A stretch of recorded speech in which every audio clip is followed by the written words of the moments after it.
ಇವತ್ತು ನಾನು ಒಂದು ಖಿಚಡಿ ಮಾಡೋದು ತೋರಿಸ್ತಾ ಇದ್ದೀನಿ. 1.5 ಲೋಟದಷ್ಟು ಅಕ್ಕಿ ಹಾಕ್ಕೊಂಡಿದ್ದೀನಿ. ಆಮೇಲೆ ಅದಕ್ಕೆ 3/4 ಲೋಟದಷ್ಟು ತೊಗರಿಬೇಳೆ, 3/4 ಲೋಟದಷ್ಟು ಹೆಸರುಬೇಳೆ ಹಾಕ್ಕೊಂಡು ಎಲ್ಲದನ್ನು ನೀರು ಹಾಕಿ 2 ಸತಿ ಕ್ಲೀನಾಗಿ ತೊಳ್ಕೊಬೇಕು. ಎಲ್ಲರಿಗೂ ಸಂಹಿತಾ ಸವಿರುಚಿ ಚಾನಲ್ಗೆ ಸ್ವಾಗತ. ನೋಡಿ, ನೀರು ಹಾಕ್ಬಿಟ್ಟು ಇವಾಗ ಚೆನ್ನಾಗಿ ತೊಳ್ಕೊಂಬರ್ತೀನಿ. 2 ಸತಿ ಕ್ಲೀನಾಗಿ ಉಜ್ಜಿ ತೊಳ್ಕೊಳ್ಳಿ. ಯಾಕೆಂದರೆ ಏನು ಕಾಣಿಸಲ್ಲ ಅಂದ್ರೂ ಕೆಮಿಕಲ್ಸ್ ಎಲ್ಲ ಹಾಕಿರ್ತಾರೆ. ನೋಡಿ, ಈ ಥರ ಕ್ಲೀನಾಗಿ ತೊಳ್ಕೊಂಡು ರೆಡಿ ಮಾಡಿ ಇಟ್ಕೊಳ್ಳಿ. ಆಮೇಲೆ ಒಂದು ಕುಕ್ಕರ್ಗೆ ತುಪ್ಪ ಹಾಕಬೇಕು. 2 ಟೀ ಸ್ಪೂನಷ್ಟು ತುಪ್ಪ ಹಾಕ್ಬಿಟ್ಟು 2 ಟೇಬಲ್ ಸ್ಪೂನಷ್ಟು ಎಣ್ಣೆ ಹಾಕಬೇಕು. ಎಣ್ಣೆ ತುಪ್ಪ ಎಲ್ಲ ಬಿಸಿ ಆದಮೇಲಿಂದ ಸ್ವಲ್ಪ ಜೀರಿಗೆ ಹಾಕ್ಕೊಳ್ಳೋದು. ನಾನಿವತ್ತು ಮಾಡ್ತಾಯಿರೋ ಕ್ವಾಂಟಿಟಿ 1.5 ಲೋಟ ಅಂತಂದರೆ ನಾನು ಸಣ್ಣ ಲೋಟ ತೊಗೊಂಡಿದ್ದೀನಲ್ವ, ಸೊ ಅದು 1 ಪಾವು ಲೆಕ್ಕ ಬರುತ್ತೆ. 1 ಪಾವು ಅಕ್ಕಿ, 1 ಪಾವು ಬೇಳೆ ಅಂತ ಲೆಕ್ಕ ಬರುತ್ತೆ. ನಿಮ್ಮ ಮನೆಯಲ್ಲಿ ಎಷ್ಟು ಬಳಸ್ತೀರ ನೋಡ್ಕೊಂಡು ಮಾಡ್ಕೊಳ್ಳಿ. ನಾನು ಮಾಡ್ತಾಯಿರೋ ಕ್ವಾಂಟಿಟಿನಲ್ಲಿ ನಮ್ಮ ಮನೆಯಲ್ಲಿ ಒಂದು ತಿಂಡಿಗೆ ಇದು ಖರ್ಚಾಗಿ ಸ್ವಲ್ಪ ಉಳಿಯುತ್ತೆ ಅಷ್ಟೇ, ಜಾಸ್ತಿ ಏನು ಉಳಿಯಲ್ಲ. ಅದಾದಮೇಲೆ ಒಂದು ಹಸಿರು ಮೆಣಸಿನ್ಕಾಯಿನ ಕಟ್ ಮಾಡ್ಕೊಂಡು ಹಾಕ್ಕೊಂಡಿದ್ದೀನಿ. ಆಮೇಲೆ ತರಕಾರಿಗಳು ತೋರಿಸಿದ್ನಲ್ವ, ಬೀನ್ಸ್ ಸ್ವಲ್ಪ, ಕ್ಯಾರೆಟ್ ಸ್ವಲ್ಪ, ಆಲೂಗಡ್ಡೆ, ಆಮೇಲೆ ಸೀಮೆ ಬದನೆಕಾಯಿ. ನೀವು ಕ್ವಾಂಟಿಟಿ ನೋಡ್ಕೊಂಡು ಹಾಕ್ಕೊಳ್ಳಿ. ನಾನಿಲ್ಲಿ 1 ಸೀಮೆ ಬದನೆಕಾಯಿ, 1 ಆಲೂಗಡ್ಡೆ, 2 ಕ್ಯಾರೆಟು, ಸ್ವಲ್ಪ ಬೀನ್ಸು ಹಾಕಿದ್ದೀನಿ. ಅದೆಲ್ಲದನ್ನು ಫ್ರೈ ಮಾಡ್ಕೊಳ್ಳೋದು ಎಣ್ಣೆಯಲ್ಲಿ. ನಾನಿಲ್ಲಿ ಫಾಸ್ಟ್ ಫಾರ್ವರ್ಡಾಗಿ ತೋರಿಸ್ತಾ ಇದ್ದೀನಿ, ನಿಧಾನವಾಗಿ ತೋರಿಸಿದ್ರೆ ತುಂಬ ಲಾಂಗ್ ಆಗುತ್ತೆ ವೀಡಿಯೋ ಅಂದ್ಬಿಟ್ಟು. ಆಮೇಲೆ ತೊಳೆದಿಟ್ಟಿದ್ವಲ್ವ ಅಕ್ಕಿ, ಹೆಸರುಬೇಳೆ, ತೊಗರಿಬೇಳೆನ ಅದನ್ನು 3 ಸೇರಿಸ್ಕೊಳ್ಳೋದು. ಏನು ಅಂತಂದರೆ, ನಾವು ಮಾಮೂಲಿ ಪೊಂಗಲ್ ಮಾಡ್ತೀವಲ್ವ, ಆವಾಗ ಬರೀ ಅಕ್ಕಿ ಹೆಸರುಬೇಳೆ ಹಾಕ್ತೀವಿ. ಖಿಚಡಿ ಮಾಡುವಾಗ ನಿಮಗೆ ಬೇರೆ ಬೇಳೆಗಳಿದ್ದರೆ ಅದನ್ನು ಸೇರಿಸ್ಕೋಬಹುದು. ನಾನು ಬರೀ ತೊಗರಿಬೇಳೆ ಮತ್ತು ಹೆಸರುಬೇಳೆ 2 ಸೇರಿಸ್ತಾ ಇದ್ದೀನಿ. ಎಲ್ಲ ಮಿಕ್ಸ್ ಮಾಡ್ಕೊಂಬಿಟ್ಟು ಇದಕ್ಕೆ ಹಸಿ ಬಟಾಣಿ ಸುಲಿದಿಟ್ಕೊಂಡಿರೋವಂಥದ್ದನ್ನು ಸೇರಿಸ್ಕೋಬೇಕು. ಅದನ್ನೇನು ಬೇಯಿಸ್ಕೊಳ್ಳೋ ಅವಶ್ಯಕತೆ ಇಲ್ಲ, ಹಾಗೆ ಇಲ್ಲಿ ಸೇರಿಸ್ತಾ ಇದ್ದೀನಿ. ನೋಡಿ, 1 ಕಪ್ಪು ಹಸಿ ಬಟಾಣಿ. ಸ್ವಲ್ಪ ಹಸಿ ವಾಸನೆ ಹೋಗೋ ತನಕ, ಅಂದರೆ ಒಂಚೂರು ಇದಾಗೋವರೆಗೂ ಫ್ರೈ ಮಾಡಿಕೊಂಡ್ರೆ ಚೆನ್ನಾಗಾಗತ್ತೆ. ಆಮೇಲೆ ಹೆಚ್ಚಿಟ್ಕೊಂಡಿರೋ ಟೊಮೆಟೊ ಹಾಕಬೇಕು. ಟೊಮೆಟೊನೂ ಅಷ್ಟೇ, ನೀವು ಹುಳಿ ಎಷ್ಟು ತಿಂತೀರ ಅಂತ ನೋಡ್ಕೊಂಡು ಹಾಕ್ಕೊಳ್ಳಿ. ನಾನಿಲ್ಲಿ 1 ಟೊಮೆಟೊ ಹಾಕಿದ್ದೀನಿ ಅಷ್ಟೇ. ಜಾಸ್ತಿ ಬೇಕು ಅಂದರೆ ಜಾಸ್ತಿ ಸೇರಿಸ್ಕೋಬೋದು, ಸ್ವಲ್ಪ ಕಮ್ಮಿ ಬೇಕು ಅಂತಂದರೆ ಕಮ್ಮಿ ಮಾಡ್ಕೋಬೋದು. ಈ ರೆಸಿಪಿ ಮಾತ್ರ ತುಂಬಾ ಚೆನ್ನಾಗಾಗುತ್ತೆ, ರುಚಿಯಾಗುತ್ತೆ. ನೀವು ಖಂಡಿತ ಇದನ್ನು ತಿರ್ಗಾ ಮಾಡಬೇಕು ಅನಿಸೋಷ್ಟು ಚೆನ್ನಾಗಿರೋಂಥ ರೆಸಿಪಿ. ಸ್ವಲ್ಪ ಫ್ರೈ ಮಾಡ್ಕೊಳ್ಳಿ ಎಲ್ಲದನ್ನು. ಆಮೇಲೆ ಒಂಚೂರು ಅರಿಶಿನ,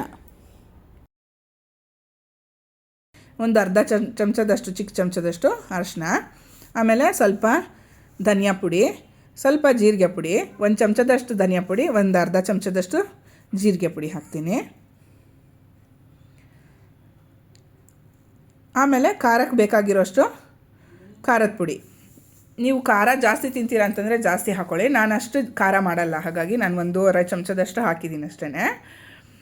ನೀವು ಜಾಸ್ತಿ ತಿನ್ನೋದಾದರೆ ಇಲ್ಲಿ ಇನ್ನೂ ಕ್ವಾಂಟಿಟಿ ಜಾಸ್ತಿ ಮಾಡ್ಕೋಬೋದು. ಆಮೇಲೆ ಗರಂ ಮಸಾಲ ಒಂದು ಅರ್ಧ ಸ್ಪೂನಷ್ಟು ಸಾಕಾಗುತ್ತೆ. ಅದನ್ನೆಲ್ಲ ಹಾಕ್ಬಿಟ್ಟು ಚೆನ್ನಾಗಿ ಫ್ರೈ ಮಾಡ್ಕೊಂಬಿಟ್ಟು, ಅದೂ ಹಸಿ ವಾಸನೆ ಹೋಗಲಿ. ತುಂಬ ಏನು ಫ್ರೈ ಮಾಡ್ತಾನೆ ಇರಬೇಕು ಅಂತಿಲ್ಲ, ಬೇಗ ಹಾಕ್ತಾ ಇರ್ತೀರಲ್ವ, ಸರ ಆಗೋಗ್ಬಿಡುತ್ತೆ. ಆಮೇಲೆ ಬಿಸಿ ನೀರನ್ನು ಹಾಕ್ಬೋದು ಅಥವಾ ತಣ್ಣೀರನ್ನು ಹಾಕ್ಬೋದು. ನಿಮಗೆ ಬೇಗ ಅರ್ಜೆಂಟಾಗಿ ಆಗಬೇಕು ಅಂತಂದರೆ ಬಿಸಿ ನೀರು ಕಾಯಿಸಿಟ್ಕೊಂಡಿರಿ, ಅದನ್ನು ಹಾಕ್ಕೊಳ್ಳಿ. ಇಲ್ಲ ಅಂತಂದರೆ ತಣ್ಣೀರನ್ನೇ ಸೇರಿಸ್ಬೋದು. ನಾನಿಲ್ಲಿ 1/4 ಚೊಂಬಷ್ಟು, ಅಂದರೆ 1/4 ಲೀಟ್ರಷ್ಟು ನೀರು ಬಳಸ್ತಾ ಇದ್ದೀನಿ. ನೀವು 1:2 ಅಳತೆನಲ್ಲಿ ನೀರು ತೊಗೊಂಡ್ರೆ ಸಾಕಾಗತ್ತೆ. ತುಂಬ ಮೆತ್ತಗೆ ಬೇಕು ಅಂತಂದರೆ ಇನ್ನೊಂಚೂರು ಜಾಸ್ತಿ ಮಾಡ್ಕೊಳ್ಳಿ. ಆಮೇಲೆ ಉಪ್ಪು. ಅದಾದಮೇಲೆ ಸ್ವಲ್ಪ ಕಸೂರಿ ಮೇಥಿ ಹಾಕ್ಕೊಳ್ಳೋದು. ಇದಕ್ಕೆ ನೀವು ಈ ಸ್ಟೇಜಲ್ಲಿ ಇನ್ನೊಂದು ಸ್ವಲ್ಪ ತುಪ್ಪ ಬೇಕಾದರೆ ಸೇರಿಸ್ಬೋದು. ಕಸೂರಿ ಮೇಥಿನ ಒಂದು ಸ್ವಲ್ಪ ಕೈನಲ್ಲೇ ಕ್ರಷ್ ಮಾಡಿಬಿಟ್ಟು ಹಾಕ್ಕೊಳ್ಳೋದು. ಆಮೇಲೆ ಕೊತ್ತಂಬರಿ ಸೊಪ್ಪನ್ನ ಕಟ್ ಮಾಡಿ ಹಾಕ್ಕೊಳ್ಳೋದು. ಈ ಇಂಗ್ರೀಡಿಯೆಂಟ್ಸಲ್ಲಿ ನಿಮಗೆ ಯಾವುದನ್ನ ಮಸಾಲೆ ಪೌಡರ್ಸು ಏನಾದರೂ ಇಲ್ಲ ಅಂತಂದರೆ ನೀವು ಸ್ಕಿಪ್ ಮಾಡ್ಬೋದು, ಅಥವಾ ಇನ್ಯಾವುದನ್ನು ಆ್ಯಡ್ ಮಾಡ್ಕೋತೀನಿ ನಮ್ಗೆ ಇಷ್ಟ ಆಗುತ್ತೆ ಅನ್ನೋದಾದರೆ ಆ್ಯಡ್ ಮಾಡ್ಕೋಬೋದು. ಖಿಚಡಿ ಏನು ಅಂತಂದರೆ ನಿಮಗೆ ಹೆಂಗೆ ಬೇಕನ್ನ ಮಾಡ್ಕೋಬೋದು. ಸೊ ಅದು ಎಲ್ಲ ಥರದಲ್ಲೂ ಚೆನ್ನಾಗಾಗತ್ತೆ. ಆಮೇಲೆ ಅದು ಕುದಿ ಬಂದ ಮೇಲೆ ಕುಕ್ಕರ್ ಮುಚ್ಚಿಬಿಟ್ಟು 3 ವಿಸಲ್ ಕೂಗಿಸ್ಬಿಟ್ರೆ ಸೂಪರಾಗಿರೋವಂಥ ಖಿಚಡಿ ರೆಡಿ. ತುಂಬ ಈಸಿಯಾಗುತ್ತೆ, ತುಂಬ ಚೆನ್ನಾಗಾಗುತ್ತೆ. ಆಮೇಲೆ 1 ಪಾಟ್ ಮೀಲು, ನೀವು ಅರ್ಜೆಂಟಲ್ಲಿ ಏನೋ ಹೋಗಬೇಕು ಅಥವಾ ವರ್ಕಿಂಗ್ ವುಮೆನ್ ಇರ್ತೀರ ಅಥವಾ ಯಾರನ್ನ ಮಾಡ್ಕೊಂಬಿಡ್ಬೋದು ಈ ಥರದ್ದೊಂದು ಡಿಶ್ನ. ಆಮೇಲೆ ಸಖತ್ ಫಿಲ್ಲಿಂಗ್ ಆಗಿರುತ್ತೆ. ತುಂಬ ಹೊತ್ತು ನಿಮಗೆ ಆರಾಮಾಗಿ ಬೇರೆ ಕೆಲಸಗಳೆಲ್ಲ ಮಾಡ್ಕೊಳ್ಳೋವರೆಗೂ ತೊಂದರೆ ಏನಾಗಲ್ಲ. ಬೆಳಗ್ಗೆ ತಿಂದು ಮಧ್ಯಾಹ್ನದವರೆಗೂ ಸ್ವಲ್ಪ ಡಬ್ಬಿಗೆ ಹಾಕ್ಕೊಂಡು ಹೋಗ್ಬಿಟ್ರೆ ನಿಮಗೆ ಇಡೀ ದಿನದ ಕತೆ ಕಳೆದ್ಬಿಡುತ್ತೆ. ಒಂದೊಂದು ದಿನ ಏನು ಮಾಡೋ ಮೂಡಿರಲ್ವಲ್ಲ, ಆವಾಗ ಇಡೀ ದಿನಕ್ಕೆ ಒಂದು ಮೀಲ್ ಮಾಡಿಬಿಡೋಣಪ್ಪ ಅಂತ ಅಂದ್ಕೊಳ್ಳೋ ಟೈಮಲ್ಲೂ ಈ ಥರದ್ದೊಂದು ಡಿಶ್ ಮಾಡಿಬಿಡ್ಬೋದು. ನೋಡಿ ಸೂಪರಾಗಿರೋ ಕಿಚಡಿ ರೆಡಿ ಆಗಿಬಿಟ್ಟಿದೆ.